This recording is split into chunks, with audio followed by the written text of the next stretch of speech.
السلام علیکم ورحمت الله وبرکاته. خوندورونو څلورمه روژه ده، مازدیګری دی. دغه روژه د خدای پاک امر دی.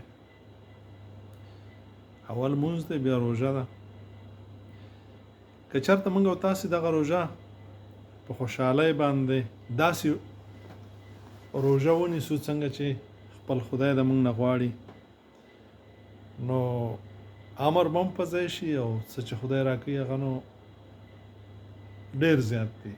دومره څه چې موږ فکر نشو کولی خدای پاک راکوي. او که نه موږ دا روژه داسې ونیو لکه جبر را باندې، ظلم را باندې، په کور کې د میرمنې سره جنگ، د بچو سره جنگ. میرمنې داسې غلي ناستې بچو ته وایي چې ما پلارم راغی، اله پلارم وده دی، اله چپ شو، خبرې مه کوه چې پلار ده، اعصاب خراب دي. او دا کورنۍ بدماش چې کله د باندې روزي بیا چرګی. بخښنه غواړم، البته ټول خو داسې نه دي، خو د کورني بدماشان وایم. د کورني بدماشان دا بیا عزیز ته، تره زوی ته، ګاونډي ته هم ډېر بدماشي. ته به یې چې بس روژه همده نیولې ده او خدای پاک په ده باندې ظلم کړی دی. هسې یو بیلګه، یو مثال یې درته بیانوم.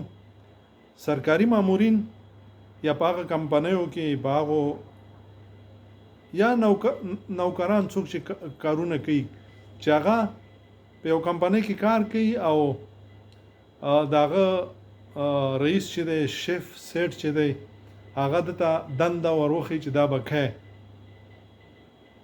او دی په هغې کې ورانۍ کوي، اعصاب یې خراب وي، کله دېش ته لغت او کله هغېش ته لغت او پرګ وي. نو آیا دغه کمپنۍ والا یا دا رئیس یا دا سیټ به دا پرېږدي؟ زه فکر نه کوم چې دا پرېږدي، دستي به یې د کاره وباسي. همدغسې که موږ او تاسې دغه د خدای عبادت چې دا روژه ده او په دې کې موږ او تاسې بدو اخلاقونه، کور کې جنگ، بچو سره جنگ، ګاونډیانو سره جنگ، بازارونو کې جنگ، او حتی تر دې چې موږ ولیدل په جوماتونو کې جنګونه کېږي، نو بیا به څه وي؟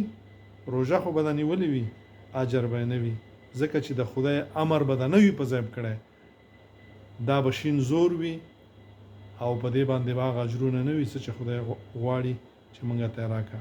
راځئ چې اخلاق زده کړو، راځئ چې انسانان شو، راځئ چې مسلمانان یو، چې صحیح مؤمنان شو، راځئ چې ځان وپېژنو، خپل رب وپېژنو او د رب دغه یو امر وپېژنو. کله چې د رب امر وپېژنده، بیا چې ځان هم وپېژنده، نو بیا به خلک هم وپېژنو چې زه درد لرم، داسې هر څوک درد لري. آیا دغه میرمنې د پیشلمي کې د تاسو نه مخکې نه پاڅي، په روژه ماتي کې در ماسپینه دوی لګیا نه وي، نو ته الله مخاد و آباد لره. السلام علیکم ورحمت الله وبرکاته.